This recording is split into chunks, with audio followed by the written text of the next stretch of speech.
Bonjour à tous, c'est G3Design, j'espère que vous allez bien et merci de regarder ce tutoriel, tutoriel qui portera sur l'animation dans Photoshop, puisque certains d'entre vous l'ont déjà remarqué sur YouTube, vous pouvez maintenant mettre des bannières animées, donc au format GIF. Donc ce ne sont pas forcément des très belles bannières, puisque le format GIF est un format qui compresse beaucoup les images et qui les détruit beaucoup. Malgré tout, ça peut faire des animations sympas. Je vous avais déjà fait un tuto sur les animations en GIF il y a quelques temps, donc je vous invite déjà à le regarder, puisque toutes les informations que vous y trouverez sont encore valables pour les bannières, hein, peu importe le format. On va dire que le principe d'animation reste le même. Là aujourd'hui on change de logiciel puisque je vous explique à peu près le même concept mais sur Photoshop. Alors ce qu'il faut savoir c'est que Photoshop à la base n'est pas du tout fait pour ça. C'est pas vraiment le logiciel principal qu'on puisse utiliser en animation. Malgré tout ça reste possible de le faire, donc je vous aide beaucoup à l'utiliser. Je vais vous montrer rapidement comment faire. Alors, dans un premier temps, on va vous allez ouvrir votre template, on va dire de votre bannière, hein, comme d'habitude. Moi, j'ai juste ouvert un fichier normal, j'ai pas besoin de beaucoup plus pour vous expliquer. Donc, on va se mettre en 500 par 500. Donc, vous avez ouvert votre fichier, votre bannière. Donc, normalement, si mes souvenirs sont exacts, vous avez votre bannière qui apparaît au milieu de l'image et le reste, ça doit être grisé. Donc, nous, on va s'intéresser à la partie du milieu. Vous n'avez pas besoin de bosser sur les côtés puisque tout simplement, ce ne sera pas visible sur YouTube. Nous allons donc devoir activer une petite option. Pourquoi ça s'est ouvert, ça je sais pas. Donc une petite option pour pouvoir tout simplement animer notre image. Donc tout d'abord on va faire une image fixe. Donc je vais vous montrer très rapidement. Il y aura vraiment rien de compliqué dans ce tutoriel, hein. Le but c'est vraiment encore une fois de comprendre les principes de base, hein. Il n'y aura pas d'explication d'effet ou de quoi que ce soit. C'est vraiment pour comprendre les principes de base de l'animation. Donc tout d'abord on va créer une forme. Donc une forme peu importe laquelle. Vous allez prendre donc en imaginant que votre bannière, attendez, quand même je vais tracer la bannière, sinon vous n'allez pas comprendre ce que je raconte. Voilà, donc en imaginant que ça, ce soit notre bannière, donc c'est une belle bannière bleue, nous allons rajouter un calque par au-dessus notre bannière, et on va créer l'animation par-dessus. Donc ce qu'il faut savoir, c'est que vous pouvez utiliser une bannière déjà existante, ça il n'y a aucun problème là-dessus. Le seul problème, c'est que le GIF fonctionne sur une base de 256 couleurs, donc si vous utilisez par exemple des effets dégradés, ou plus que 256 couleurs en général, vous allez avoir forcément une grosse perte d'image. Donc par exemple, on évite les photos, les choses comme ça sur du GIF, c'est pas joli du tout. Voilà, donc là on a notre bannière, donc moi je l'ai fait beaucoup plus petit que vous, hein, bien sûr, donc ce que je disais tout à l'heure, moi j'ai pas ouvert le document de base. Et ensuite on va commencer à l'animer. Donc pour l'animer, on va devoir créer une forme, donc là on a créé un calque à l'instant juste au-dessus.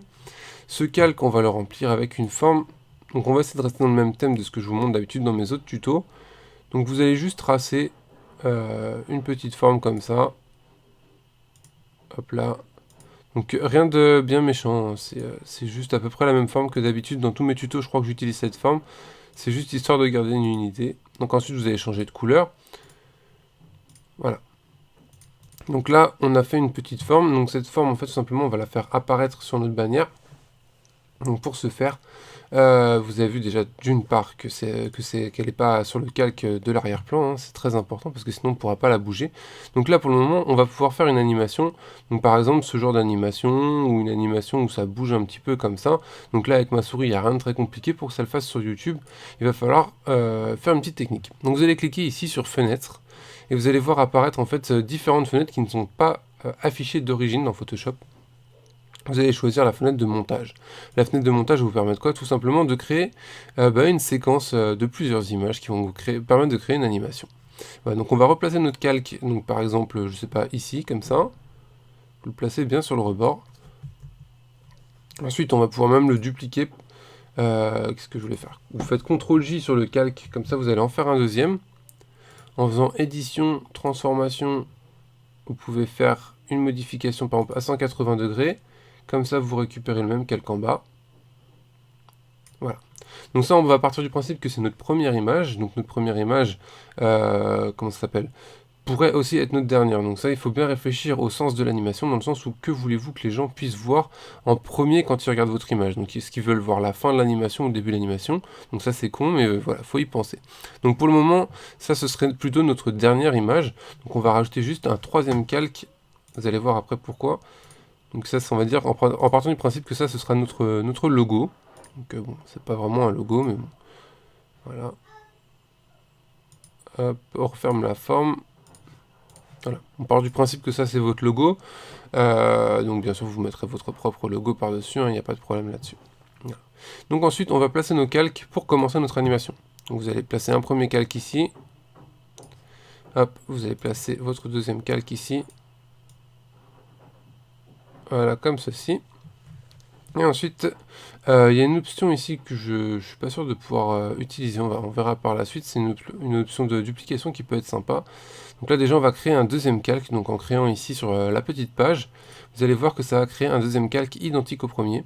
Donc là on a deux images en fait, la première et la seconde, et on va pouvoir commencer à déplacer nos calques. Donc là vous cliquez ici sur le calque, par exemple calque 1 copie, et on va tester cette option, je ne l'ai jamais testée, je ne sais pas si elle fonctionne, la trajectoire des images. Hop, donc là on peut créer 5 images. Ouais, donc d'abord il va falloir faire un petit truc, il va falloir déplacer notre calque. Donc on va faire annuler, on va prendre le calque 1, donc la copie, une des deux, peu importe, et on va le déplacer sur notre page pour le placer comme tout à l'heure, on avait envie de le placer. Donc on va par exemple le placer ici. Le second calque, on va le placer ici. Voilà, comme ça. Ensuite, donc on va cliquer ici sur la petite fenêtre dans la fenêtre de montage. En fait, ça va nous permettre de dupliquer et de créer une trajectoire pour nos images. Donc on clique dessus. Le nombre d'images ajoutées, donc si vous voulez une animation fluide, il faudra beaucoup d'images. Si vous voulez une animation légère, il faudra en mettre un petit peu moins. Donc pour le moment, on va mettre une dizaine, on va voir ce que ça donne. Donc là, pour le moment, c'est juste le calque sélectionné qu'on veut déplacer. Vous pouvez aussi directement le faire sur tous les calques, donc ce serait pas con de le faire directement. Donc on va sélectionner nos deux calques, on va recommencer. Voilà, donc juste les calques sélectionnés, on va mettre 10 images. Donc la position, l'opacité et les effets, donc vous voyez qu'on peut modifier plusieurs types de choses.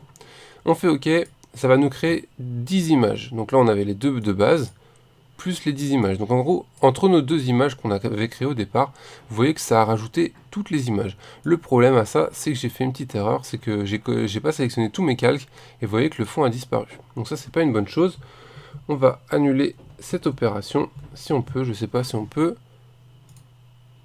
Non, on peut pas. Donc on va les supprimer manuellement, tant pis. Ça va être un petit peu chiant. On va ne plus afficher, oui. Bon. Donc, en même temps, je découvre cette option, parce que d'habitude, je l'utilise pas. Moi, je l'utilise pas dans ce logiciel, en tout cas. Donc, voilà. Donc, on va recommencer. Ce coup-ci, on va cliquer sur tous les calques. On va faire OK. Donc là, ça nous recrée nos 10 images.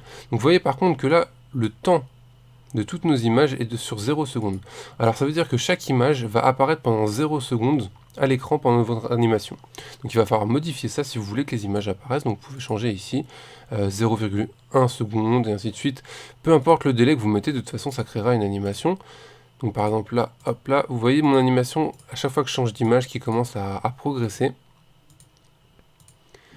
Donc on va modifier toutes les images, on les met sur 0,1, c'est juste histoire d'avoir une animation fluide, mais enfin, suivant ce que vous faites, après faudra vraiment adapter le temps. Sauf la dernière image, je voudrais que ça fasse une pause dessus pour qu'on puisse voir la bannière, et là je vais mettre 5 secondes. Voilà, ensuite on va faire un petit test, on va juste faire play, donc je vais bouger ma fenêtre de montage un petit peu plus haut, et on va faire play, et vous allez voir notre animation en train de se faire. C'était très simple, là ça va galérer 5 secondes, et normalement ça devrait faire une boucle et recommencer, voilà. Donc c'était l'animation très basique. Après on va pouvoir jouer, par exemple, s'amuser avec le logo. Donc on va faire une petite pause. On va recréer une image ici. Non, même pas forcément. Et on va par exemple le faire disparaître pour faire apparaître autre chose. Donc vous allez changer par exemple l'opacité de ce logo. Voilà, vous la mettez à 0. Ensuite, vous cliquez ici, donc encore une fois, sur les trajectoires. Donc entre les deux images, vous mettez genre 5 images. Calque sélectionné, juste l'opacité. Vous faites OK. Et donc là, on va tester normalement ce que ça a donné. Bon, encore une fois, je me suis gouré, puisque là, je n'ai pas sélectionné les bons calques. Hein. J'ai complètement oublié, encore une fois, de tout sélectionner. Donc, on va les resupprimer. Je suis désolé pour ces petits moments de ratage, on va dire. Donc voilà, donc on repart sur notre image. Hop, c'est pas ça que je voulais faire non plus.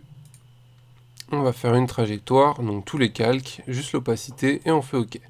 Donc là, ça nous recrée 5 calques. On va recliquer sur notre animation, et vous voyez que notre carré apparaît. Voilà. Donc il n'y avait rien de bien méchant, c'était juste histoire de... Pourquoi mes trucs ont avancé? Ça, c'est cool, ça. Ils ont avancé tout seul.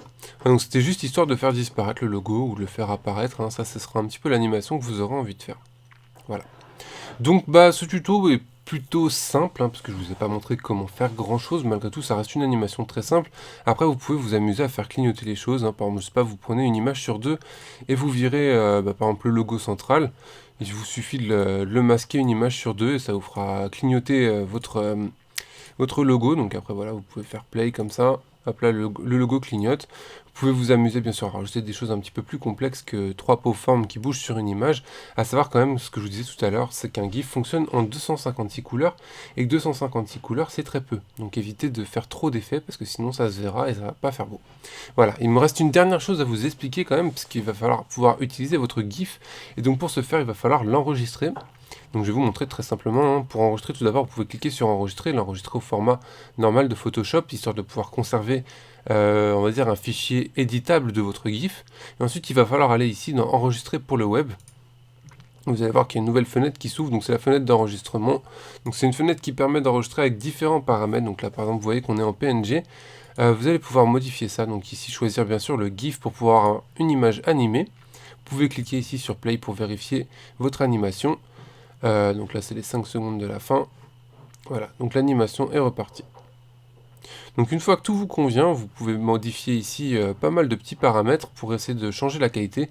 Vous verrez que là sur le tutoriel que je vous ai fait, normalement la qualité devrait rester bonne vu qu'on a utilisé que 2 couleurs.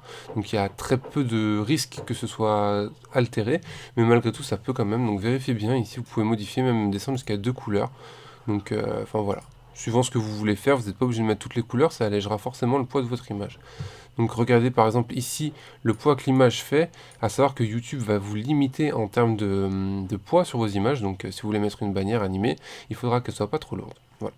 Donc une fois que vous avez fait ça, vous cliquez sur enregistrer, vous enregistrez votre bannière au format GIF et vous pourrez ensuite l'importer sur internet. Voilà, ce tutoriel est terminé, je vous souhaite une très bonne journée, j'espère que ça vous aura... Ouh là là, j'arrive plus à parler. J'espère que ça vous aura servi et que malgré tout vous aurez appris 2-3 petits trucs. On se retrouve très bientôt pour de prochains tutoriels. À bientôt, ciao.